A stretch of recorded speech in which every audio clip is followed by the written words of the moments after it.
അപ്പോൾ സക്സസ് ആയിട്ട് നമ്മൾ എല്ലാം മാറ്റിയിട്ട് തീ വെക്കാൻ പോയാണ്.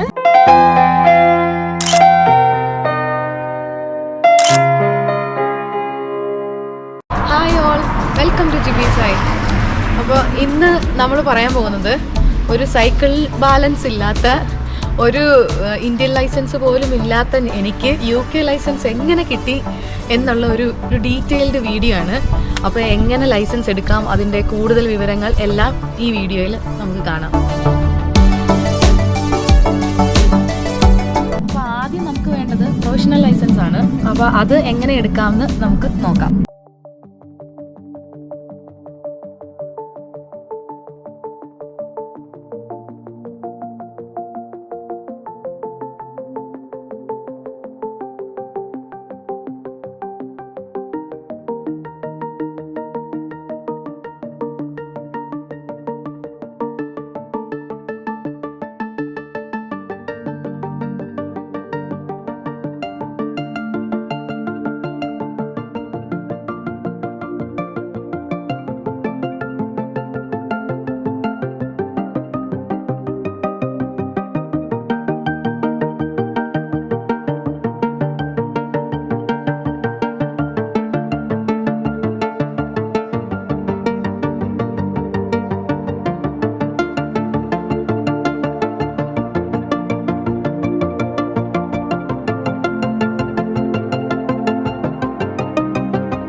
പ്രൊഫഷണൽ ലൈസൻസ് കിട്ടിക്കഴിഞ്ഞാൽ നമുക്ക് തിയറി ടെസ്റ്റിന് വേണ്ടിയിട്ട് അപ്ലൈ ചെയ്യാം. തിയറി ടെസ്റ്റിന് വേണ്ടി എങ്ങനെ അപ്ലൈ ചെയ്യാമെന്ന് നമുക്കിനി നോക്കാം.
വാലിഡിറ്റി 2 വർഷമാണ് മോനെ.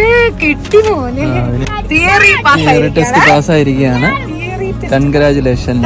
തിയറി 4-in-1 എന്ന് പറഞ്ഞൊരു ആപ്പ് വെച്ചാണ് ഞാൻ പഠിച്ചത്. അപ്പൊ ഇതില് നമ്മൾ ഒരു 774 കറക്റ്റ് പറഞ്ഞ ക്വസ്റ്റ്യൻസ് ഉണ്ട്. പിന്നെ തിയറിയും കൂടെ വായിക്കണം എന്നാണ് എൻ്റെ അഭിപ്രായം. തിയറി വായിച്ചു കഴിഞ്ഞാൽ പിന്നെ എവിടുന്ന് ക്വസ്റ്റ്യൻ ചോദിച്ചാലും നമുക്ക് പറയാൻ പറ്റും. എന്തായാലും ഐ ആം സോ ഹാപ്പി.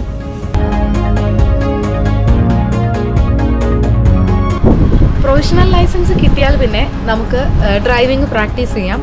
അത് നമ്മൾ ഏതെങ്കിലും ഒരു ഡ്രൈവിംഗ് സ്കൂൾ വഴി ഇൻസ്ട്രക്ടർ വഴി നമുക്ക് പഠിക്കാവുന്നതാണ്. അല്ലെന്നുണ്ടെങ്കിൽ നമ്മുടെ ഫ്രണ്ട്സ് ഓർ ഫാമിലി വഴി നമുക്ക് ഡ്രൈവിംഗ് പഠിക്കാവുന്നതാണ്. അവർക്ക് ലൈസൻസ് കിട്ടിയിട്ട് മിനിമം 3 years എങ്കിലും ആയിരിക്കണം. അതും മാനുവൽ ലൈസൻസ് ആയിരിക്കണം. അതേപോലെ തന്നെ അവർ 21 years എബോവ് ഉള്ളവരായിരിക്കണം. ഫാമിലി ആൻഡ് ഫ്രണ്ട്സ് വഴിയാണ് നമ്മൾ പഠിക്കുന്നുണ്ടെങ്കിൽ നമുക്ക് എൽബോർഡാണ് വെക്കേണ്ടത്. മോട്ടോർ വേയിൽ കഴിവതും അവോയ്ഡ് ചെയ്യുന്നതാണ് നല്ലത്. അപ്പോൾ ഡ്യുവൽ കൺട്രോൾ ഉള്ള വണ്ടികൾ മാത്രമേ മോട്ടോർ വേയിൽ ഓടിക്കാൻ പറ്റുകയുള്ളൂ. അപ്പോൾ അടുത്തതായിട്ട് ഡ്രൈവിംഗ് ടെസ്റ്റ് ആണ്. അപ്പോൾ അതിൻ്റെ ഡേറ്റ് നമുക്ക് എടുക്കാം, പക്ഷേ അത് ഡേറ്റ് ഒക്കെ കിട്ടാൻ ഒരു 6 month ഒക്കെ എടുക്കും. അപ്പോൾ എനിക്ക് ഡേറ്റ് എടുത്ത് തന്നത് എൻ്റെ ഡ്രൈവിംഗ് ഇൻസ്ട്രക്ടറാണ്. അപ്പോൾ ഡ്രൈവിംഗ് സ്കൂളിൽ നിന്ന് തന്നെ നമുക്ക് ഡേറ്റ് എടുത്ത് കിട്ടിയായിരുന്നു.